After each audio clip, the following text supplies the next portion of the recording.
So welcome and thank you to everyone who put their information in the chat box.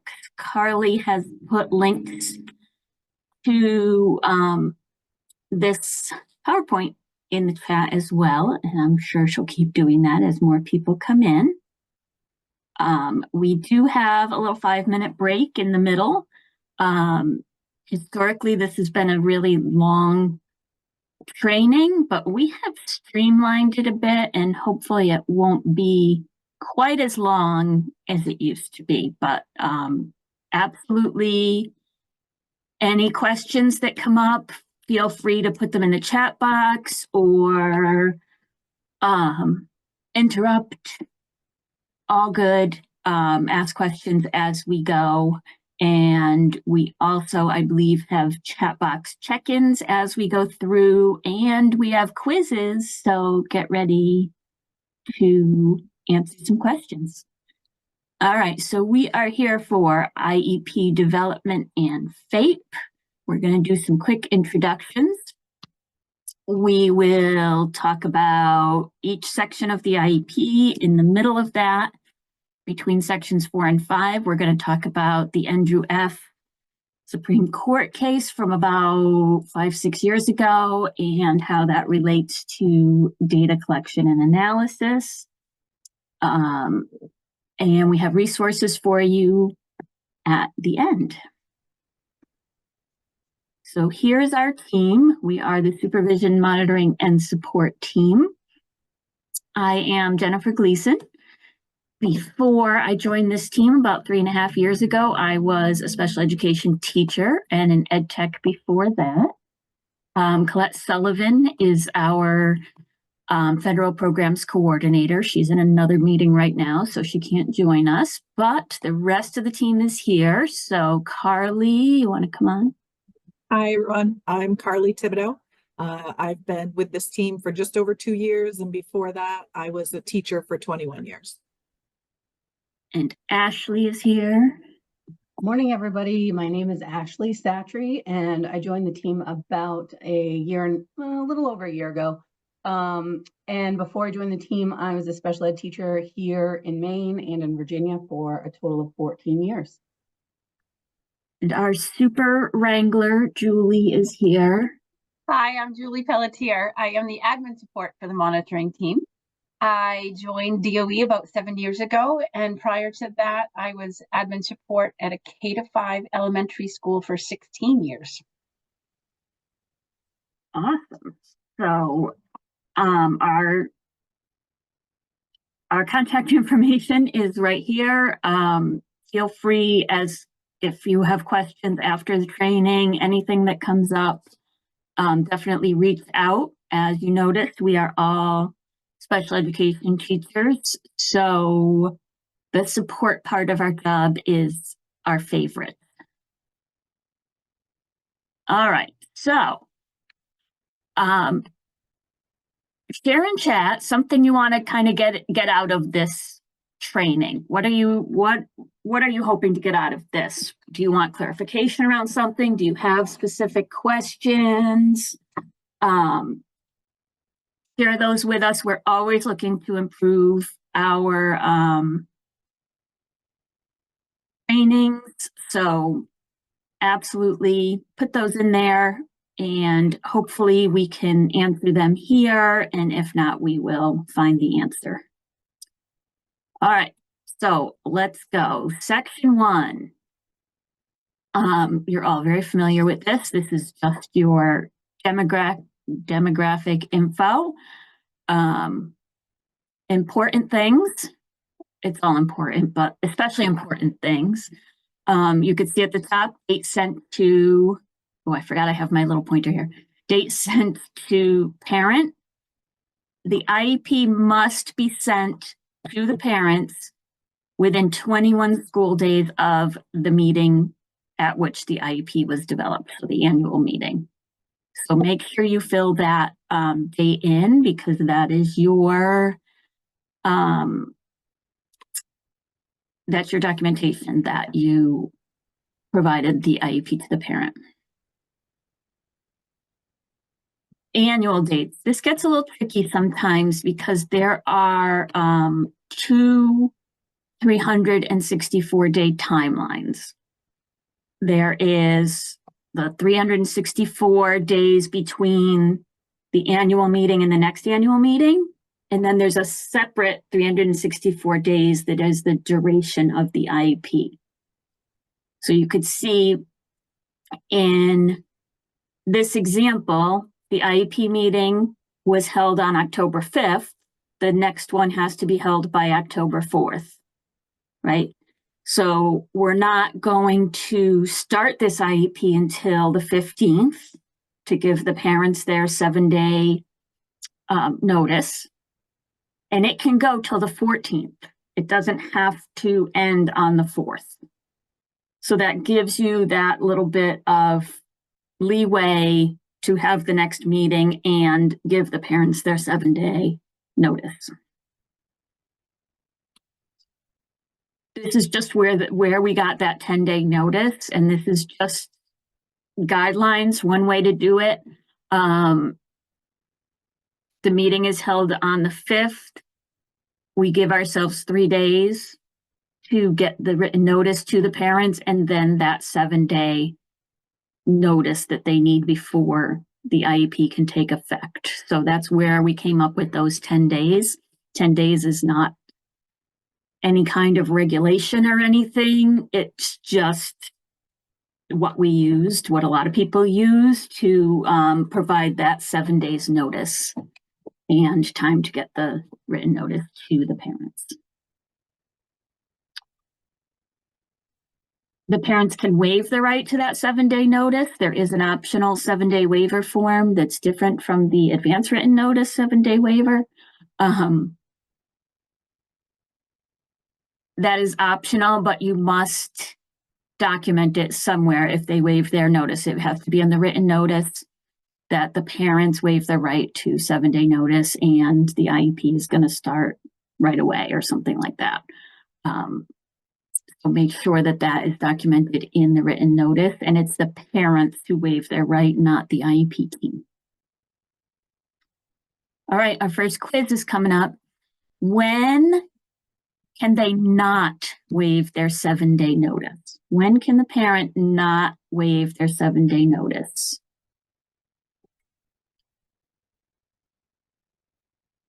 There's one time.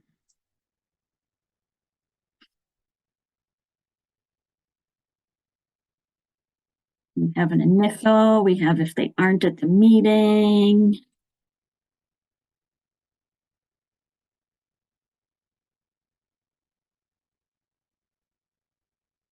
All right, so those are good answers. It is only if they do not attend the meeting. We found out from our Assistant Attorney General, who takes care of us here at the Department of Education, that they can waive their right at the initial. It's only if they do not attend the meeting that they can't.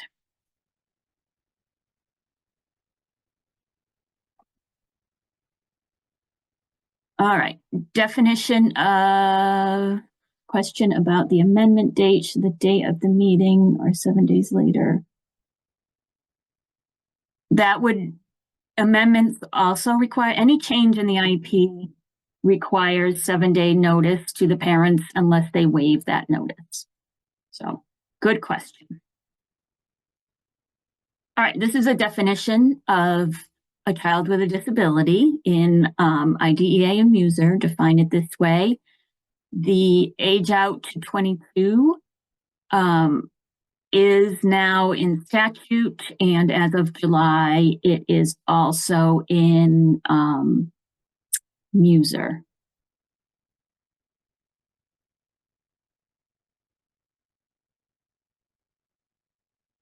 Oh, you want to know what the amendment date is?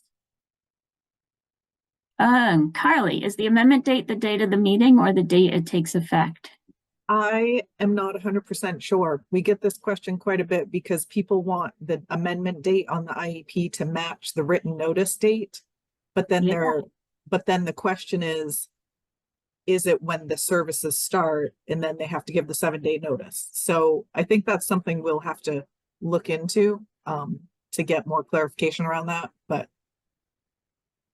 All right, we will get back to you with an answer on that. The answer might be that it's just a kind of SAU decision how to handle that, but we will definitely get back to you. I know Muser doesn't say a whole ton about amendments.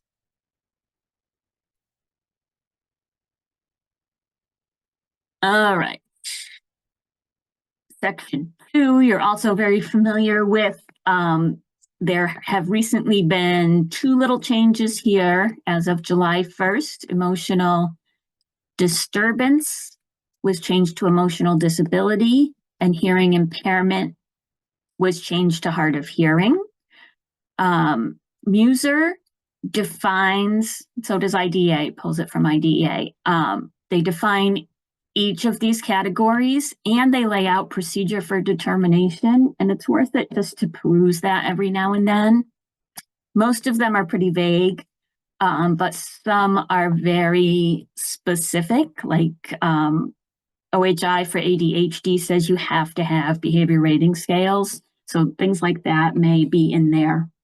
So it's worth just a once over every now and then to make sure you're doing all the right evaluations. Eligibility, we have a recording of a presentation for referral and eligibility forms, and the link is right here. The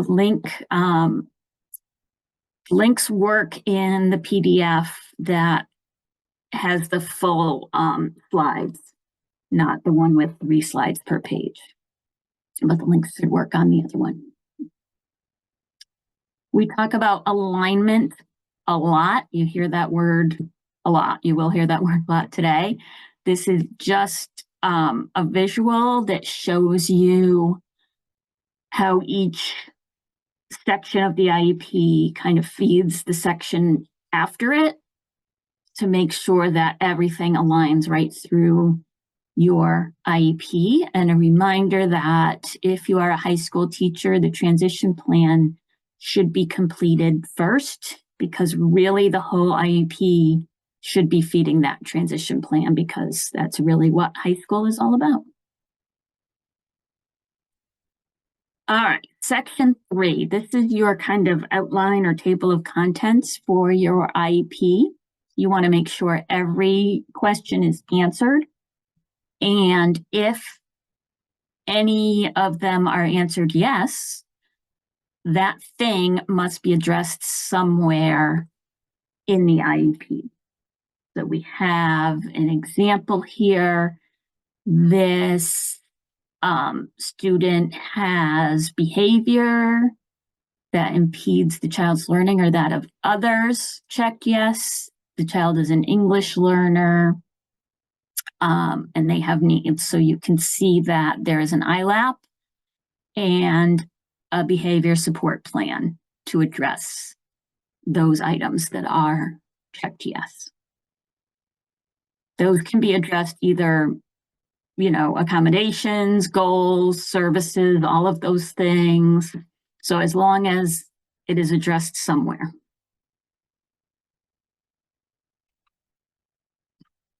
Section 4. Details about print we get all the questions about print disabilities.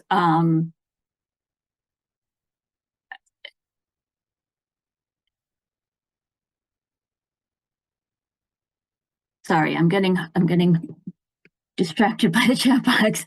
I don't have a lot of details about print disability.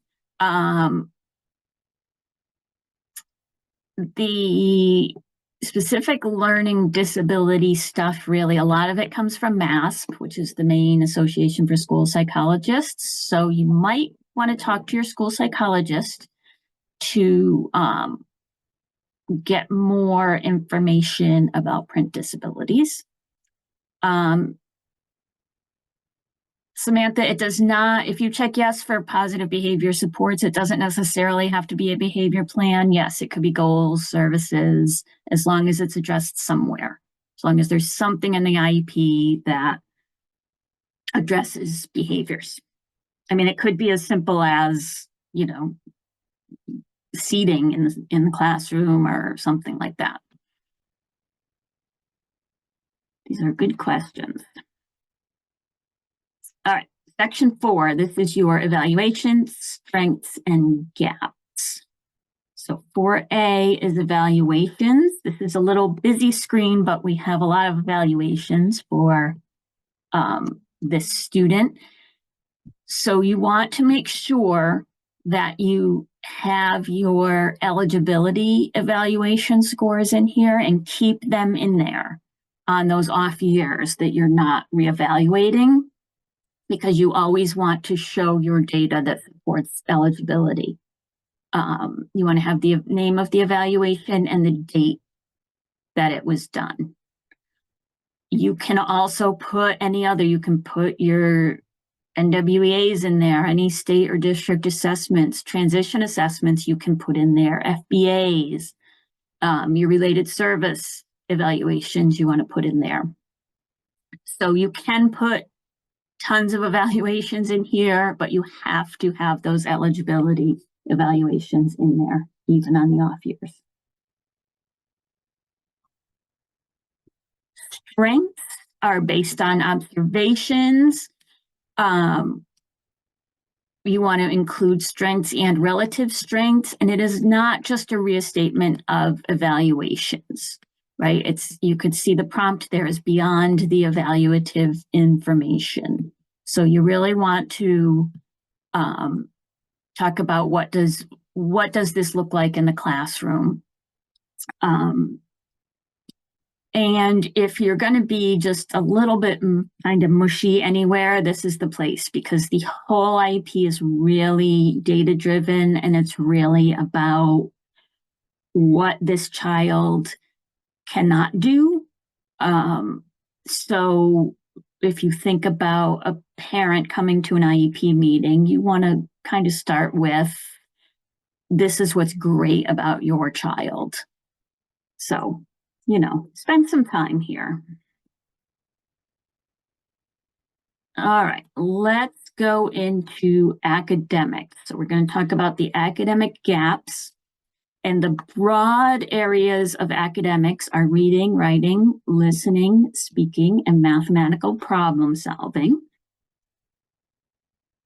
Section 4C is your distinctly measurable and persistent gaps in academic performance, and how do those gaps affect the child's involvement and progress in the gen ed curriculum. So there's 2 parts to this section.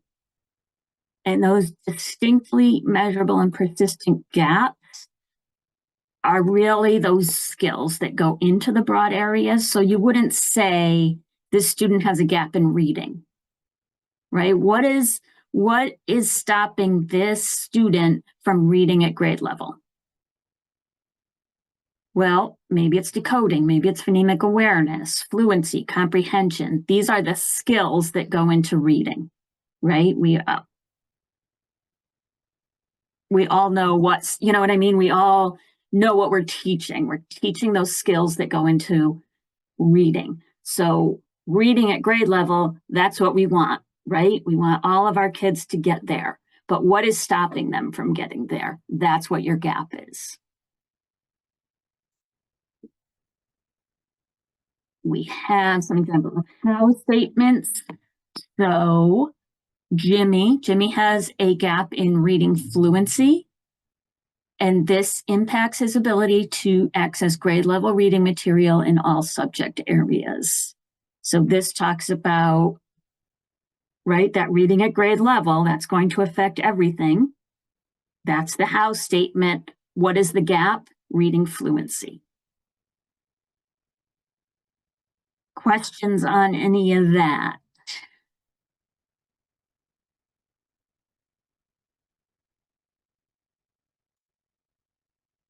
All right, let's talk functional. So functional, this is going to sound exactly the same.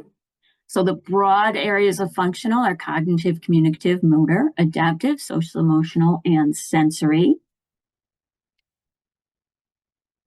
And exactly the same thing. What are the child's distinctly measurable and persistent gaps in functional performance, and how do they affect the child's involvement and progress in the gen ed curriculum?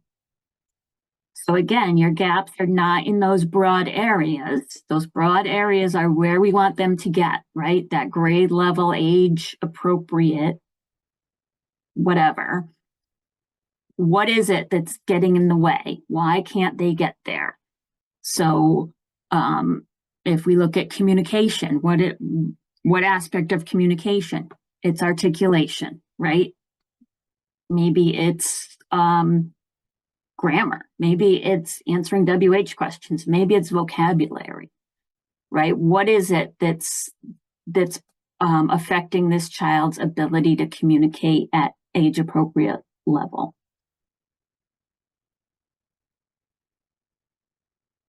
Gosh. All right, let me just, child in high school is functioning at a middle school level. Do I look for high school grade level goals or goals for, so we're going to talk about goals in a second. Goals are based on the individual's child's needs. And we'll talk about aligning the goals to standards in a little bit. So don't let me forget to answer that question when we get there. And Carly put an answer in here for amendments. Yeah, there is no specification in Muser. It just has that statement that the SAU must ensure the child's IEP team is informed of the changes and the parent is provided prior written notice in accordance with the 7-day notice. So there really is no answer when it comes to that. That would be a local decision, it sounds like. Thanks, Carly. You're welcome. That's our answer for a lot of things, is it's kind of an SAU decision. All right. So how statements for functional, we can stick with communication. Sarah's deficits with answering WH questions impacts her ability to contribute to group projects, right? Contribute to group projects, that's your age appropriate grade level. This is where we want them to get. This is how it's affecting their ability to function at grade level. What's Sarah's deficit, which is very child specific, answering WH questions. Developmental, exactly the same. We don't use developmental much in K through 12. It's more of a pre-K thing. We are not going to, we're not going to say you have to put this in developmental, this in functional. It's not something that you really have to agonize over. We do have this little kind of visual to kind of help you figure out which it is. Preschool, it's going to be harder to figure out. So developmental is something that the child may outgrow. And functional is something that is going to be a lifelong skill deficit. It doesn't mean we're not going to work on it anymore. We are going to continue to work on it, but that is a functional deficit as opposed to developmental. And again, we're not going to second guess your decisions of where to put things, and they are combined in the goals anyway. So that is absolutely up to the IEP team where those go. Can I just make a note about that though? There's no need to repeat them in section 4. So if you put something in functional as a skill gap, do not repeat it in developmental, and vice versa. Just pick one or the other and put it in that area, and then you can do the goal aligned to it. Thank you, Carly. All right, so just a little recap. for goals, you want to make sure they are not goals, gaps. You want to make sure that they are really skill specific, skill gaps. You don't need to include or reference standard scores or evaluation results. There's actually a little part of Muser that says if you have something in one section of the IEP, you don't need to repeat it anywhere else. So those standard scores stay up in section 4A. We highly recommend a bulleted list for your skill gaps. Sometimes if you write a long narrative there, you may end up inadvertently identifying gaps you didn't mean to, and then we're going to be looking for a goal to address that gap and it won't be there. So a bulleted list, you can type less. It's super clear what those skill deficits are. Everybody on the IEP team can understand it. So here is an example. You can see Jack has academic gaps, decoding, comprehension, essay composition, and multi-digit addition and subtraction. And this impacts his ability to access grade level text and understand grade level writing and math assignments. And he has a functional gap in handwriting that affect his ability to write legibly, and responding to questions, which affects his ability to communicate clearly and effectively within the classroom setting during instructional time with his peers and teachers. So you could see it's really clear, bulleted list. You can see you can do one house statement to encompass everything. You can do a house statement for each gap. You can chunk them if you want to do your reading, writing, math house statements separately. You can do that, whatever makes sense in that situation. All right, it's quiz time. Any questions before the quiz?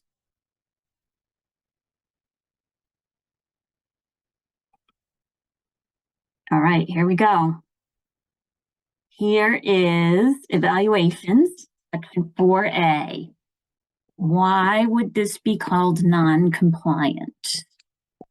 Remember the components we need to see here. No date.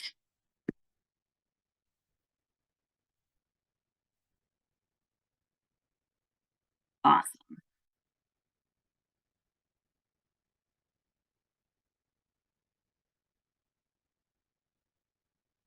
So no dates for evaluations, and there are no scores to support strengths.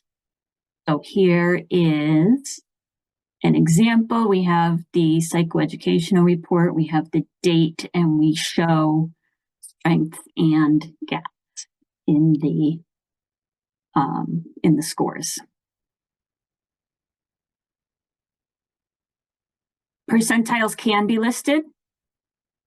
They don't have to, as long as you have scores in there. Whatever you're using to support eligibility needs to be in there.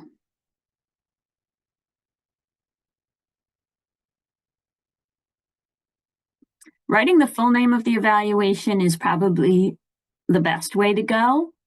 But as far as compliance goes, the abbreviation is fine. These are really good questions. All right, ready? Strength, section 4B. Why would this be called non-compliant?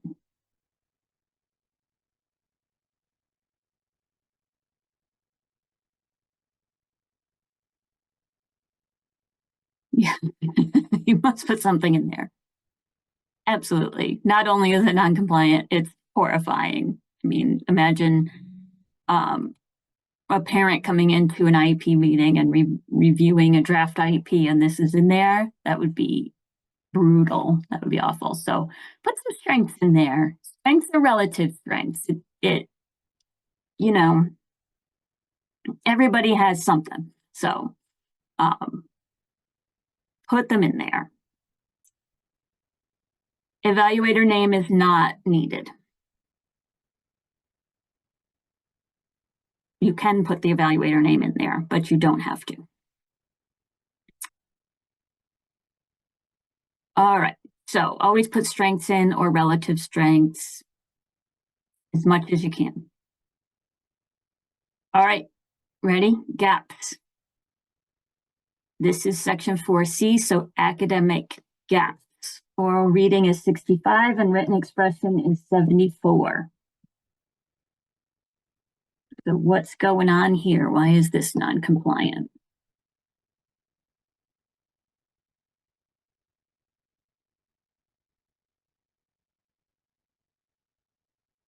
Right.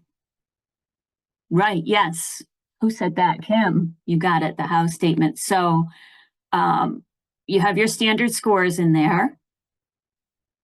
There's no how statement, and Anne's got it. There's no specific skill, right? Reading and written expression, not specific enough, right? Those are those broad areas. You want to put something more specific. So here we go, standard scores, no how statement. So you want to do those specific skill gaps and how. You guys are awesome. This is a good crowd. All right, one more. This is for functional gaps. XVMI is 73, bilateral motor coordination below those seen in same age peers, motor planning below those same and same age peers, and receptive language is a moderate deficit.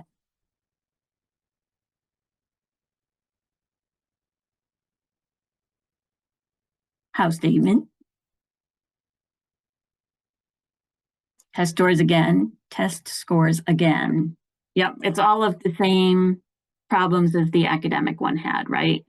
We have standard scores, we have really broad areas, and no how statements. So again, this is the same example from before. You want really your specific skill gaps and your how statement.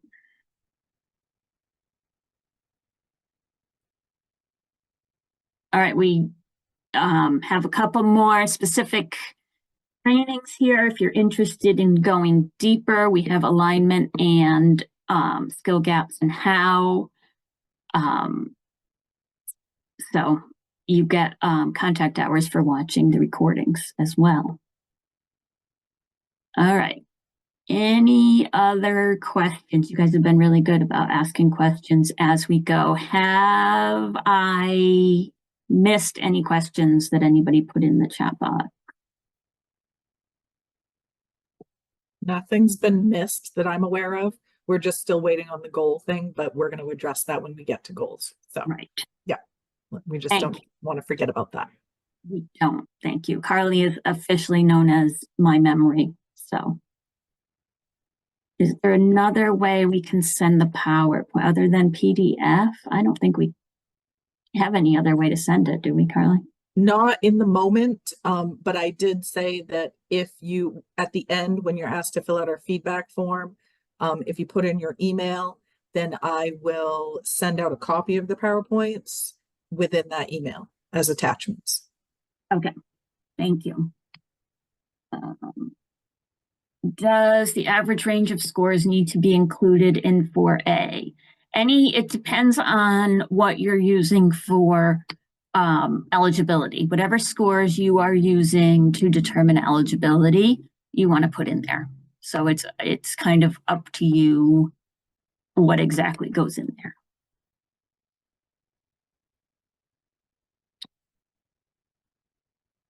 All right, let's roll. So progress reporting, you just want to make sure that you are reporting progress on IEP goals at least as often as report cards go out for all students. So I'm going to take this little tangent here to talk about Andrew F. Hopefully you already know about this case, but I love case law, so I'm just going to gab about it a little bit. So Andrew F. was a student with autism, and he wasn't making any progress in public school. He, every year, his goals were the same year over year. And when he was going into 5th grade, his parents rejected the IEP and placed him in a private school that specialized in working with students with autism. And Andrew started making progress in that private school. So the parents filed for due process to get reimbursement for that tuition. So at this time, the case law precedent was the Rowley case. And what Rowley said was any progress at all is progress. That's it. So using that, the hearing officer found in favor of the school district because any progress is progress. And the parents appealed to district court and they appealed to the circuit court, and they all agreed with the hearing officer because of Rowley. The parents appealed all the way to the Supreme Court, and the Supreme Court disagreed. They said merely more than de minimis progress is not enough, that IEP teams must develop IEP goals that are appropriately ambitious and offer an IEP that is reasonably calculated to enable a child to make progress appropriate in light of the child's circumstances. So if you're interested in more information, the US DOE put out a really good Q&A on this case. It's really readable. And it just gives you kind of what does this mean to us, kind of a thing. And what it really means is use your data. So if you're collecting data on your goals and you're looking at that data and analyzing it often, your data will tell you this student is not making progress. And if the student is not making progress, you need to figure out why, right? The way you're teaching it is not the way the child is able to learn it. So we need to change the way we're teaching it. And your data will tell you that. You look at your data often. If you're taking data, putting it on a shelf and not taking it out until it's time for progress reports, it's not enough. You need to be able to see that this student is not making progress and do something about it. If you can't figure it out, get your team together, get your OT, PT, speech path, whoever you need together to look at the data and figure it out. Why is this student not getting this thing? What's happening? And make your changes. Sometimes you might have to bring the IEP team together and make changes to the IEP.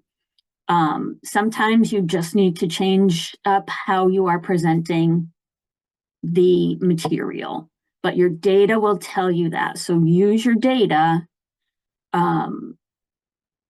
to help you see that, and think about Andrew F's team.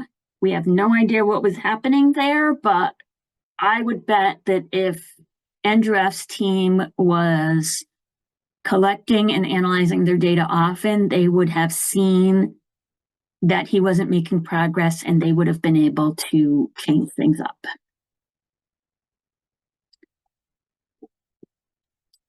So remember that you need to show, right, that the children are making progress, right? Make sure that they are receiving all of their services and accommodations and modifications, right? If they're not receiving them, they're not going to make progress, right? Make sure your IEP goals are measurable so that you can show this progress.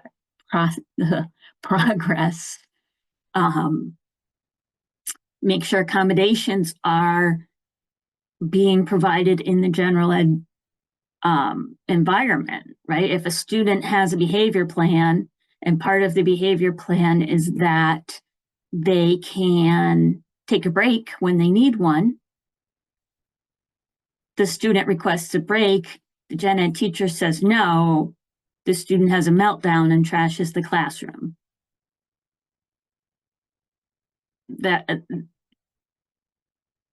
That's a breakdown in the process, right? That is, the IEP was not being followed. Those accommodations were not being followed.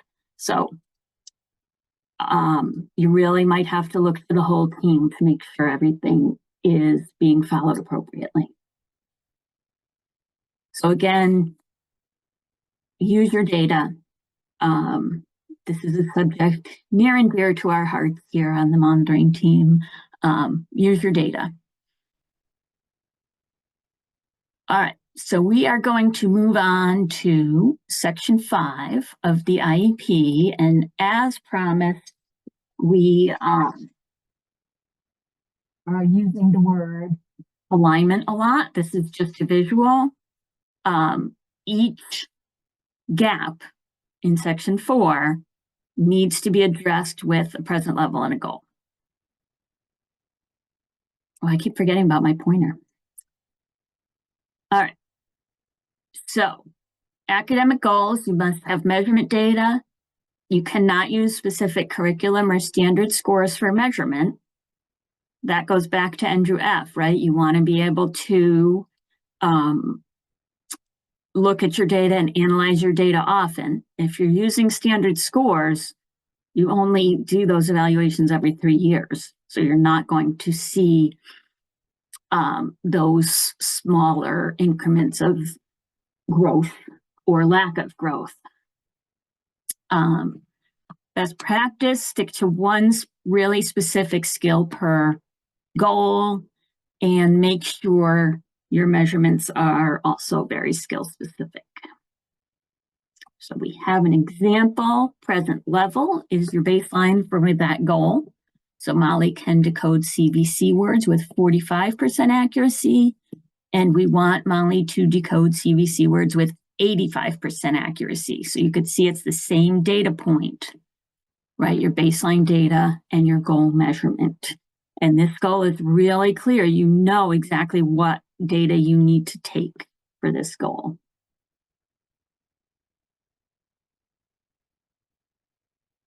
All right, citations. This is where we're going to go back to that question from earlier.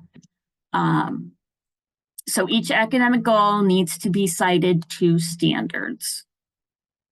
The goal itself is based on those very specific gaps, right? So that is very much individualized to the child. When you're citing to standards, best practice is to cite to grade level standards or to cite to grade level alternate academic achievement standards for students who take the alternate assessment. Compliance is just that you're citing to a standard. So it's kind of up to you which standard you cite to. But the goals themselves need to be individualized to those gaps. So does that answer that question from earlier about grade level goals?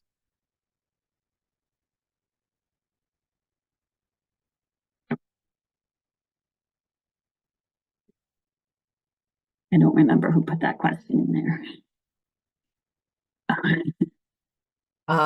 So it was, if it's a high school child in high school functioning at a middle school level, do they look for the high school grade level goals or the goals for the level they are functioning when making the deficit statements? Right. Okay, Lisa, it feels weird to give a high school goal. So you're not giving a high school goal. So the goal is really about that specific individual student. And then you cite it to, you just align it to a standard. So I can give you an example. It's a bigger gap than what you're saying. I was a functional life skills teacher, and I had a 15-year-old student who was operating at about a 6-month level. So his reading goal was, if we put his hand under the page on the board book, he would turn the page. There was a kindergarten standard. This was about recognizing the different parts of a book. So I had this goal that he would turn the page, and I cited that standard of recognizing different parts of the book. So that was kind of a prerequisite to that standard. So you could have, you know, if you're, let's say you're working on fluency, right? And they are at a, whatever, 7th grade level in fluency or whatever, you know, you're doing words per minute. There's your goal. You could cite it to, I don't know what high school goals are like, but you could cite it to a high school goal where it's kind of a prerequisite, or you could cite it to a lower level goal if you need to. Standard, I'm saying goal and I mean standard, I'm sorry. So what standard you cite it to is really up to you. So you're finding a similar standard, but the goal is really individualized to that student. Does that make sense? Okay. We get the question a lot, Lisa, so I'm glad that you asked it. How you cite goals from a compliance perspective, when we come in, we're just going to look to see if there's a citation there. We are not going to dig through the standards and make sure that they align. We have gotten a lot of questions about how to cite MLR standards if you're using those, because they're not as easy to cite as Common Core. So we have this example. You don't have to do it this way. If your director has a way they want you to do it that way. This is just an example if you need one. All right, we are going to go on to, if you remember a few slides back, we said don't reference specific curriculum in your goals when you're for goal measurement or for the goal itself. So we're going to talk a little bit about why. So here is our pretend reading curriculum, right? We here on the monitoring team are the only people that use this pretend reading curriculum. Nobody else knows what it is. So here's Leo. Leo's at level A. That's our present level. And our goal is we want him to get to level B, right? So if this child transferred to you, you would have no idea what this even is talking about because you don't know the pretend reading curriculum. Also, the pretend reading curriculum has several different skills within each level, right? As you imagine all reading curriculums do. So what if Leo masters 1 or 2 of these things and not all of them? Did he meet the goal? Did he not? It's a little gray.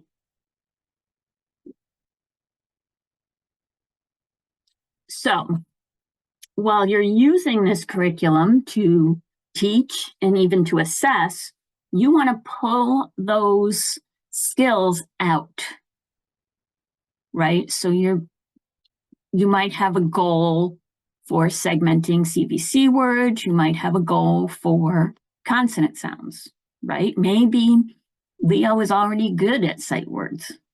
Maybe he's not. But you're going to pull those specific skills out of the curriculum, and you're going to pull those data points out of the curriculum to help you with your progress monitoring.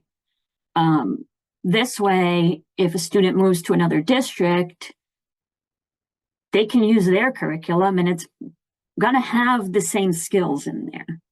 Maybe they're teaching it a different way, but they'll have the same skills and the same data points. So pull those out, don't reference the curriculum. And we have another quiz because they're fun, so get ready. Here we go. Here is a present level and goal. So why would this be non-compliant?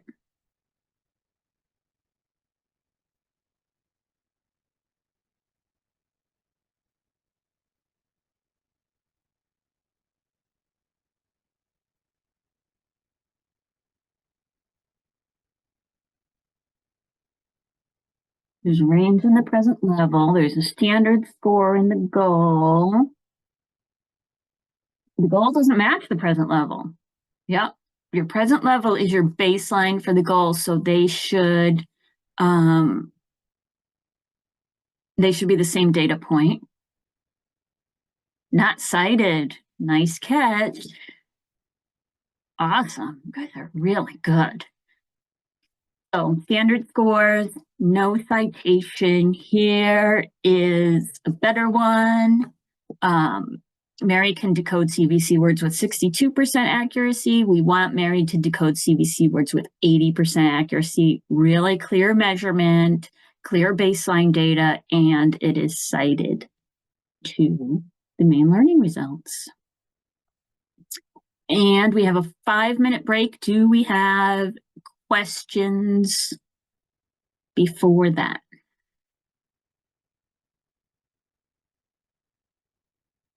All good? Okay. Ponder your questions and we will be back in 5 minutes and Carly will be taking over.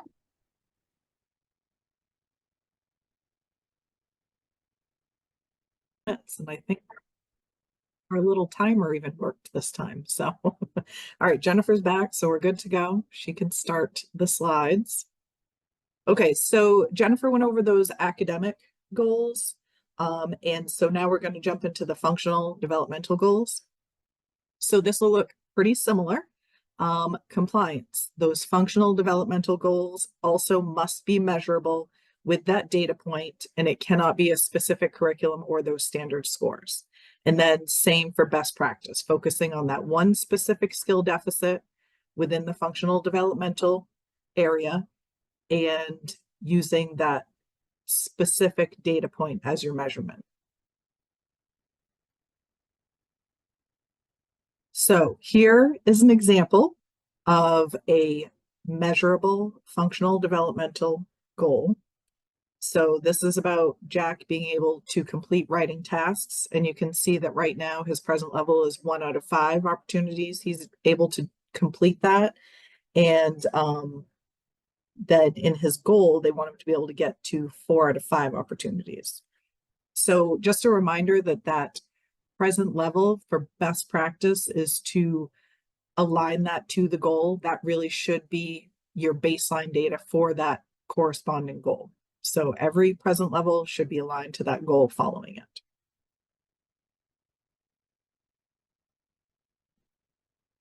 Okay, so functional goals are a little bit tricky because we talk about this thing called outcome or age appropriate, or really it's about how those deficits or gaps are affecting their access, the student's access to the gen ed curriculum. So you're thinking about how it's affecting them. So there's a student, they're not able to read on grade level, or you want them to be able to read on grade level. So some specific skill deficits that you may work on, and these are just a few examples, there could be many more. You might work on fluency, spelling, phonemic awareness, those types of things. Those skill deficits are what you want to write your goal around, not around how it's affecting them or that outcome or that age appropriate expectation. So here we have our friend Jack. You've seen a few of his examples so far. But Jack is a sixth grader and he's been identified with an other health impairment due to ADHD. And there are evaluations in section 4A. And then the team identified the following skill gaps. So those are listed in section 4C along with the how statement. So you can see there's decoding, comprehension, essay composition, and that multi-digit addition subtraction. So for each gap that's listed in 4C, there needs to be an aligned goal with that. And so you can see there are 4 goals here that align to those skill gaps listed in section 4C for his academic deficits or his academic needs.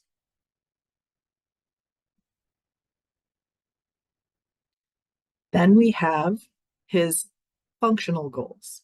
So this is still Jack, so same information. In the functional deficits that Jack has are around handwriting and then around responding to questions. So I'm just going to use the responding to questions as an example.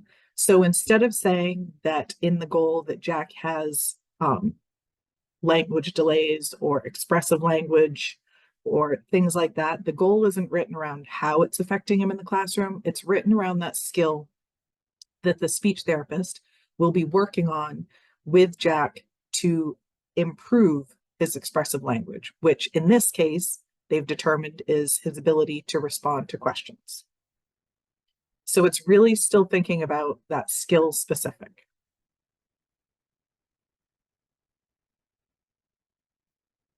So just a reminder that best practice when writing either academic or functional goals is really focusing on that one specific skill deficit and then measuring that goal using that specific skill measurement. Thinking about what you're doing on a daily basis or however often you're meeting with the student to work on that specific skill, to collect that data, to make sure that they're making that progress, doing that progress monitoring. That's what you should be basing your goal around for measurement, and then really focusing on that one specific skill deficit per goal. And then we get questions about communication a lot or about speech and language goals specifically, because if there's a student that has articulation, they're like, you want me to write a goal for every single sound the student works on? And that's not what we're saying. We're saying that communication is that really broad area. And we want students to all be able to communicate. And so there are different facets, as you know, that go into communication. Articulation would be a specific skill deficit to help the student communicate. So that could be one goal. And then you have your vocabulary answering WH questions. So those are just another couple of examples of what may be involved in that communication. Okay. And then this is about short-term objectives versus goals. We have a lot of questions that come up, especially with our related service providers, around the need to write or include objectives with their goals. That is not a requirement. Short-term objectives are not required for functional goals, but you can always include them. However, just a reminder that the goal is for the duration of the IEP, that 1 year, those 364 days, from annual to annual. However, those objectives that are included shouldn't be different skills. They really should be things that they're working on towards that goal, where they are creating steps to meet that goal within a year. Short term is less than a year, so it would be baby steps. So you can see here, Jack's working on his OT goal, and they want him to be able to complete writing tasks with no letter reversals and correct placement of letters on the line in 4 out of 5 opportunities. So that's the year goal. Now those objectives are included. However, it's the same goal. It's that same specific skill deficit within that goal. However, it's broken down into smaller chunks throughout the year to make sure that that student's making progress to that overall goal.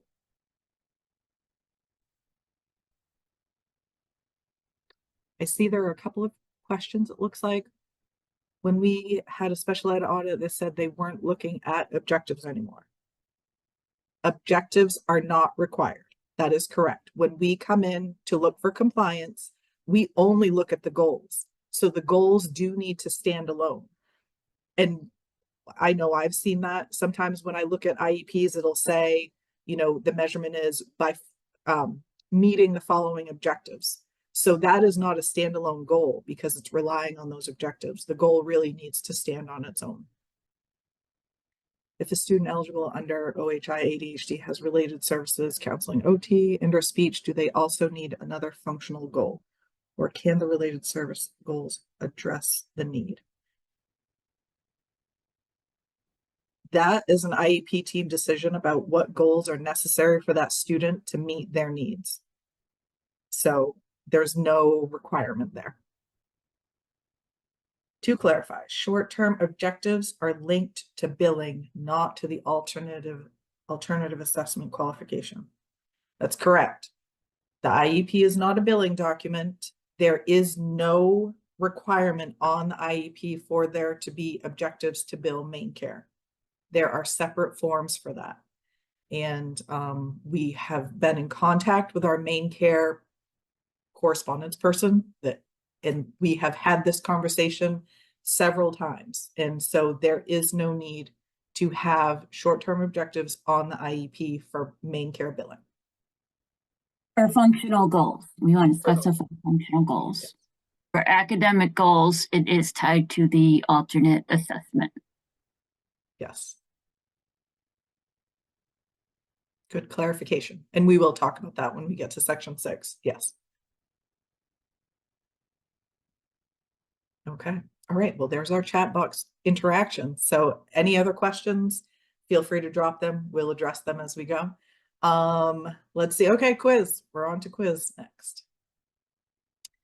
All right. So here is an academic goal. And why is this non-compliant?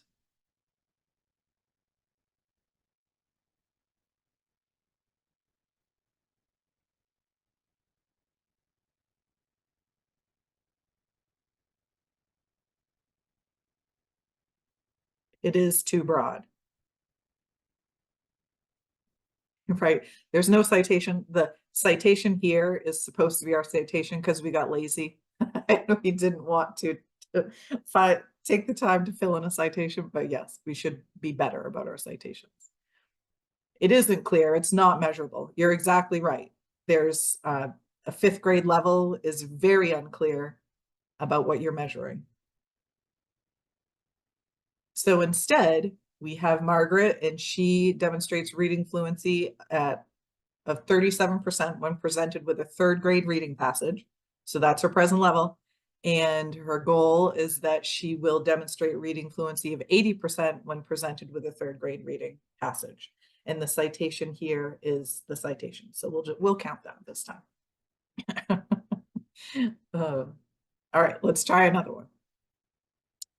All right, here we have a functional goal. Why is this not compliant?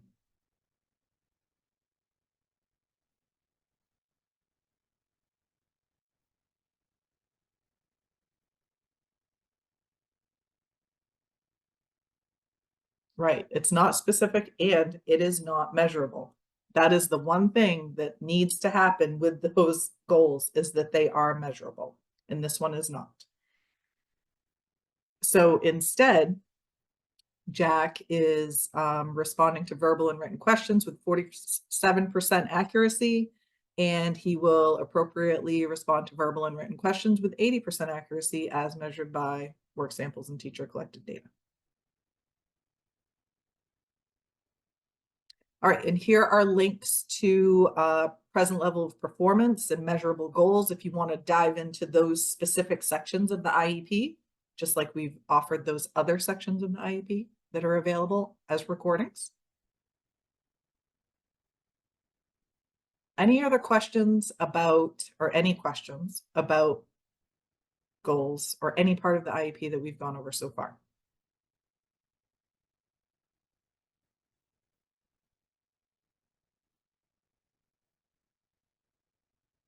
Okay, we're going to keep moving along then. On to section 6 of the IEP. This is where you list those supplementary aids, services, modifications, and/or supports. So in this section, just a reminder that if you're teaching supports that are helping a student to be successful, make sure to include those in section 6, especially if you include them in a goal in the given statement, such as this example. You can see that it says that she's given these tools and strategies, and there are a bunch listed: the fidgets, wobble, stool seat, option to stand, etc. So when you are putting those things in a goal, make sure you're adding those to section 6 so that the student has access to them throughout their school day. And for frequency, you can be as clear as you need to be. As needed is often the go-to phrasing. However, if you want that student to have it at a very specific time within their day, make sure to include that.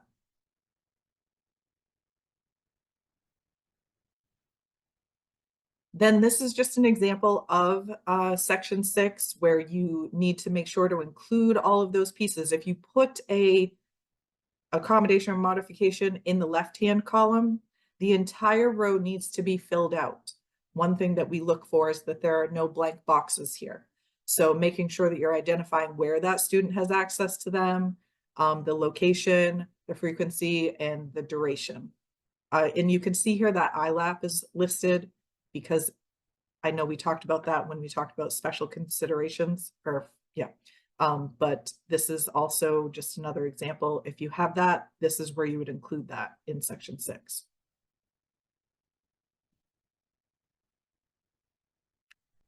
Then we also talk about listing a collaboration in section 6. A lot of times when we see a service on a service grid, it will say like an OT consult. I'm just going to use that as our example. But there's no goal for that OT consult. And the people are like, well, I'm not working with a student, but I just want to check in with the teacher. If that's the case, if it's just an adult to adult conversation, then it does not go on the service grid. The only thing on the service grid should be aligned to a goal. So if there's no goal that's being worked on and it's just a conversation and you want to document that somewhere, section 6 is the place to document that. And we just ask that you don't call it a consultation because that's very confusing. So we give the recommendation that it's collaboration. Then it's also a good place to document any assistants, ed techs, anyone else outside of those positions responsible. In section 7, the positions responsible are the only ones that are listed there. If you have others like an SLPA or a CODA or an ed tech or BHP, those are all listed in section 6. They would not be listed in section 7.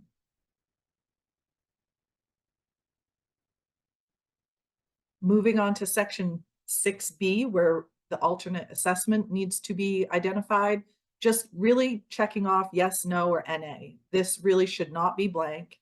And compliance is, if you check yes, there must be an explanation listed here. Then on top of that, the academic goals for that student require objectives.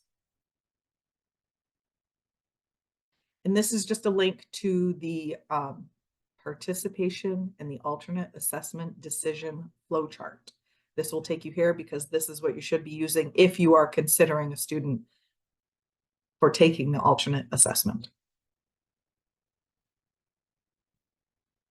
And then this is about linking those the goals and objectives to the alternate academic achievement standards. And this link will take you there. It's a little confusing, I think personally, just because on the website, they're actually called core content connectors. So that's what you're looking for when you're looking for those. They're in ELA and math, and then there are some in science. And then here's another example. It looks really similar to the functional goals that we looked at, but this is the expectation of those short-term objectives. You have the goal that would be that you would expect the student to meet that goal within the year. So in this case, Lily is going to participate in conversations and express her own thoughts in 8 out of 10 opportunities. But then those objectives just break down that goal and make it into short-term objectives throughout the year, still focusing on that specific skill. So by February, she would be able to do that in 6 out of 10 opportunities. And then by May, she would be able to do that in 7 out of 10 opportunities. But these are required for academic goals only when a student is taking the alternate assessment.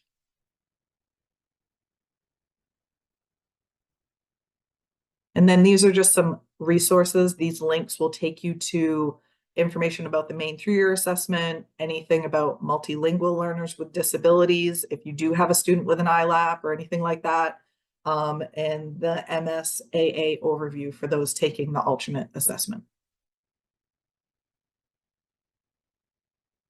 All right, moving on to section 7. And again, please feel free to interrupt with questions. I'm keeping an eye on the chat box, but I don't see anything right now. A reminder that when you're talking about services for a student, their needs drive their services and not the frequencies, and not the school or program schedule, which is, we see this more in middle school and high school because of block scheduling. Not to pick on anyone, but that's just typically where we see it.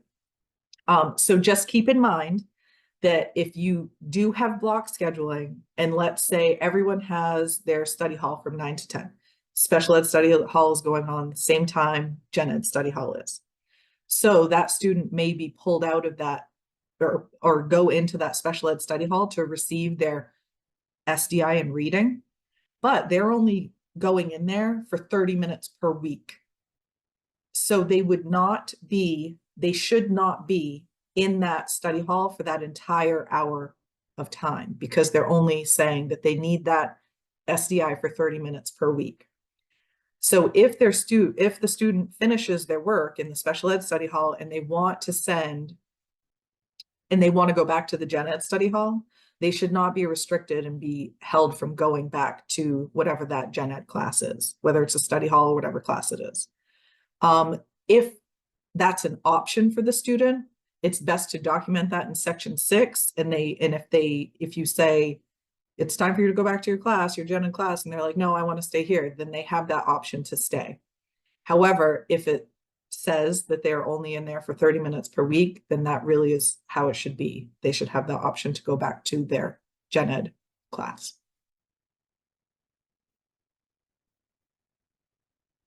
All right, a reminder that on the service grid, there shouldn't be any SDI or specially designed instruction around social studies, science, health, any of those extras beyond that reading, writing, math, listening, speaking.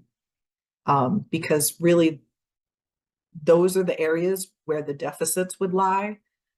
They may have a reading deficit where it keeps them from being able to participate in the social studies curriculum. However, it's not a social studies disability or a disability deficit with social studies, it's a deficit with reading. So it really would be about those reading, writing, math, listening, speaking.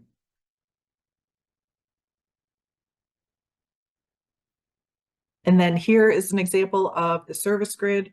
Each of these sections of the service grid, if you fill something out in the left-hand column, each of the other ones, the position responsible, the location, the frequency, and the duration are all must fills. So we want to make sure that's filled out across the row. And as I mentioned before, the position responsible is the certified special educator or licensed related service provider. You do not list the assistants or ed techs in this area. They would be listed in section 6 if you want to identify or let people know that they are working with the student.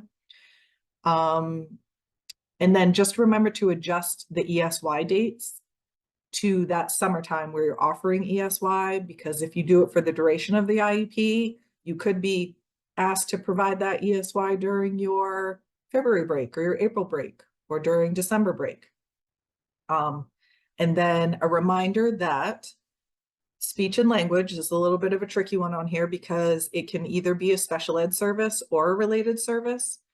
And so the only time that you would list a speech and language service as a special ed service is if they are identified as a student with a speech and language impairment, either by itself or part of a multiple disability, or if they've been identified with autism and speech and language is the only service that they're receiving. Other than that, speech and language goes on the bottom half as a related service.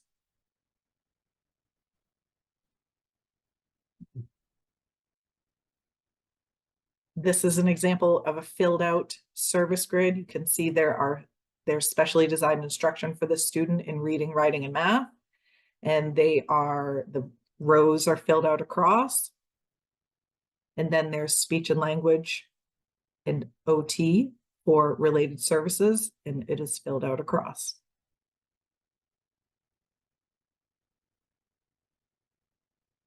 All right, and this is just another reminder about that consultation piece. So the only time consultation should be listed in the service grid is if it is identified in a goal. So in that given statement in the goal, if it says given SDI consultation or given OT consultation or whatever type of consultation it is, then we would look from the goal to the service grid to make sure that there is a service being provided. However, that same example, if you are not working on a goal, do not put it on the service grid. You would put it in section 6.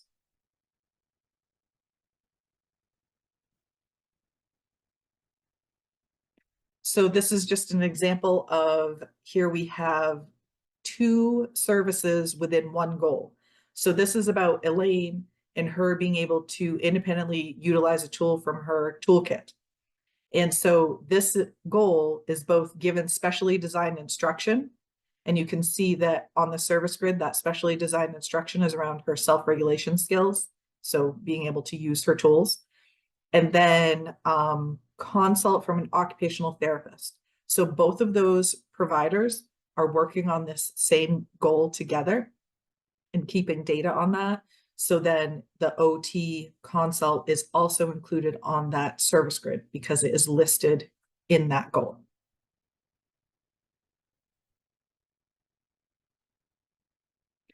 Any questions? I know Jennifer answered a question in the chat. Thank you for that.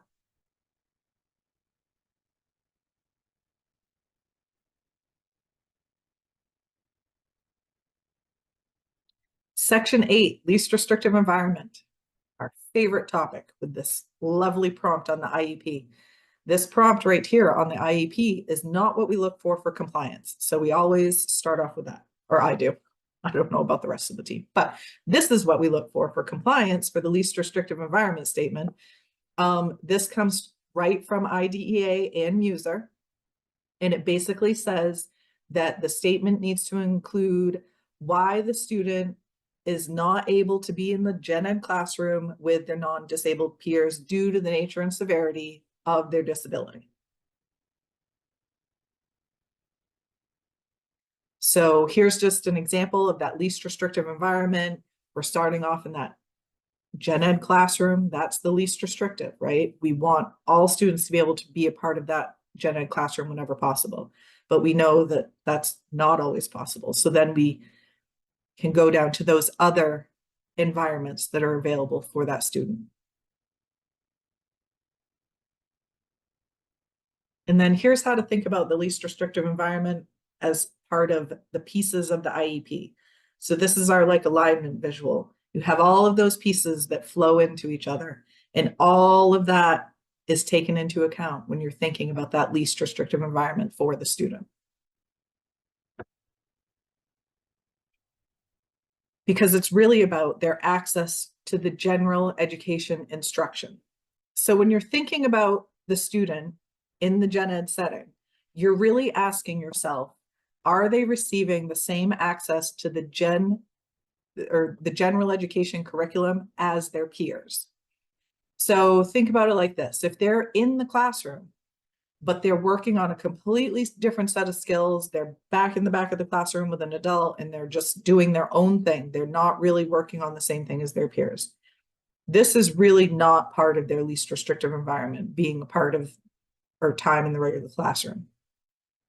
But if they're working on a subset of skills in the gen ed classroom, that's around the same topic, things like that, then that really is part of their least restrictive environment and them being able to be in the classroom with their gen ed peers. So just think about, are they receiving that same access when you're thinking about that LRE percentage? So here's an example of a compliant least restrictive environment statement.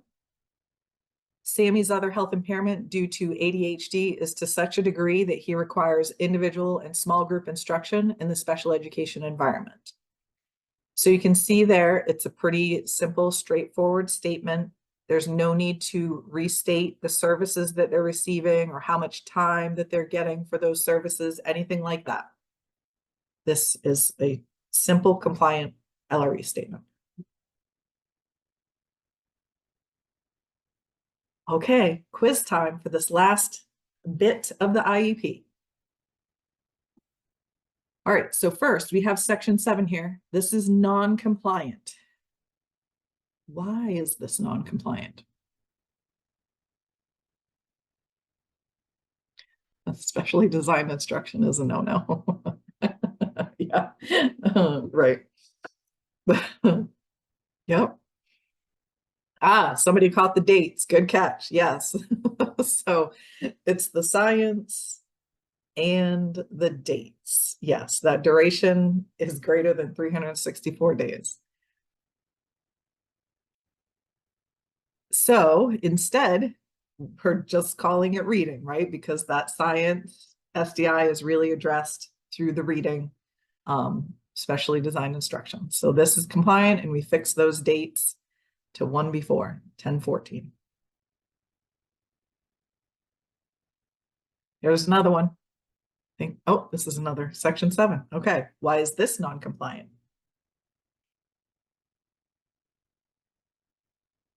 Yeah, the location is blank. Excellent. Yep.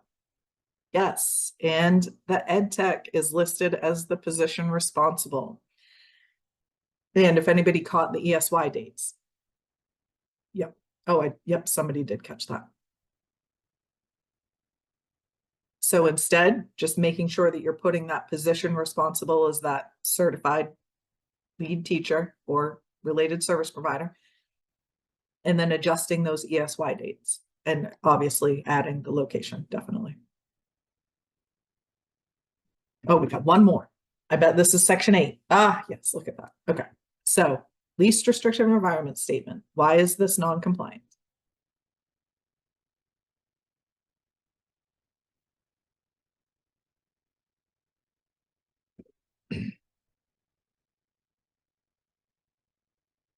Right, where's the nature and severity? Repeating service times, you got it.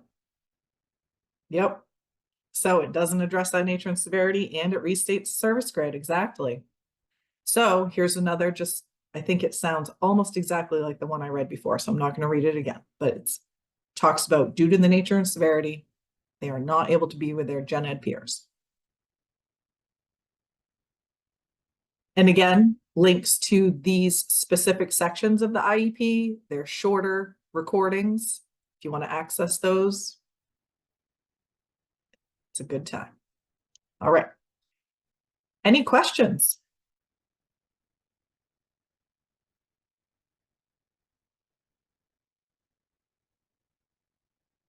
Okay, I don't see anything, so we're going to keep going. Oh, abbreviated day, everyone's favorite topic, abbreviated day.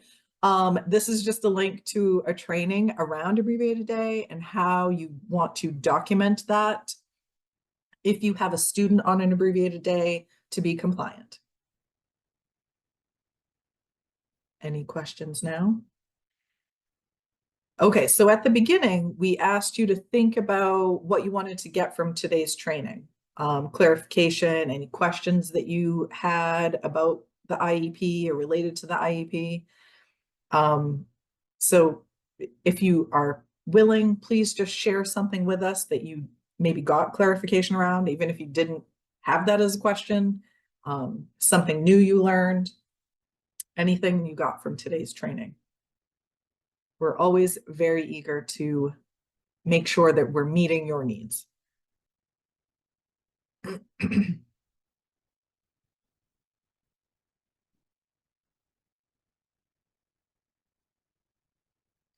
while you all are thinking about that, if you're willing to drop anything, we're going to go on through our resources here.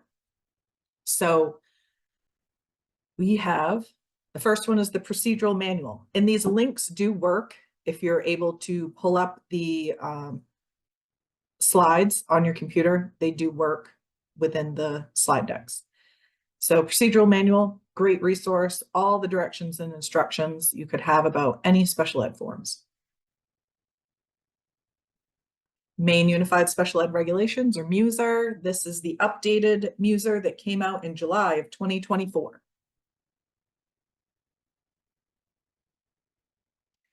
This is our newest IEP quick reference document. We do update this annually, so it's always good to look at the most up-to-date one, even if you've seen this before. We have changed the format of this. Before it was just a document all by itself. Now we've embedded the pieces within the IEP and made it more of a checklist. And we've also broken it down into compliance and best practice, and it's color coded. So red is compliant, blue is best practice. So it's a great resource to share with your staff when they're working on IEPs to make sure that they're putting in those pieces that need to be there and what's expected for compliance. We also have these other links to our professional development calendar, recordings and PowerPoints. Those will take you to all of our recordings that are available, and other special ed resources, the laws and regulations and forms and reporting. So we've got lots of resources for you, probably overwhelmingly lots of resources. This is our PD schedule for the 24-25 year. We started off in September, so we've already done a few. They should be on our website soon if they aren't already. It just takes a while to get them edited and ready and put up on the website. So let's see. And then we have the second half of the year. We have more. We go all the way to the end of May, and we have several guest speakers this year talking about different topics other than just like IEPs themselves. So it's a good time. So please join us whenever you can. And this is that feedback form that I kept talking about. If you want to get copies of the slide deck from today, this is what I'll be sending it out with. So if you follow this link or the QR code, it will take you to our feedback form. Ashley just dropped it in the chat. Thank you, Ashley. And we really appreciate your feedback because we try to adjust our PD to make it as useful for all of you as it can be. And so we take that to heart. And then if you select today's training, today is an IEP training. Pretty sure that's just how it's listed on the select the training for today. And put in your email address and you will get the contact hour certificate, copies of this PowerPoint, the IEP quick reference document, and the professional development schedule. So many good freebies in that email that I send out. And this is where you can find Maine DOE online, social media, all that good stuff. Check it out. And this is our contact information because we really are here to support you. Like Jennifer said at the beginning, that's like our favorite part of the job. When it says supervision, monitoring, and support is like, that's the one that we really want to do. So reach out to us. If you have questions, feel free to question us. If you want feedback about something that you're working on, if you're working on goals, if you're working on writing an IEP, forms, whatever it is, you can always reach out to us and we will get back to you with feedback. Just do not send us an IEP or the actual form. If we see those on IEPs or forms, we are required to ask for correction if something is non-compliant. And so we don't want to get into that. So just pull it out, take out the student information, throw it in an email and send it to us that way. And we are happy to give you feedback. Yep. So just go ahead and fill out that form and put your email in the form. That's how you're going to get the email back from me with all the information. So thank you everybody for joining us today. It was a really great training and quite a bit shorter. What time do we start? 9, 10? So an hour and a half, a little over an hour and a half. That's not terrible. Great questions. It was really good. So I think we are all good. Thanks, everybody.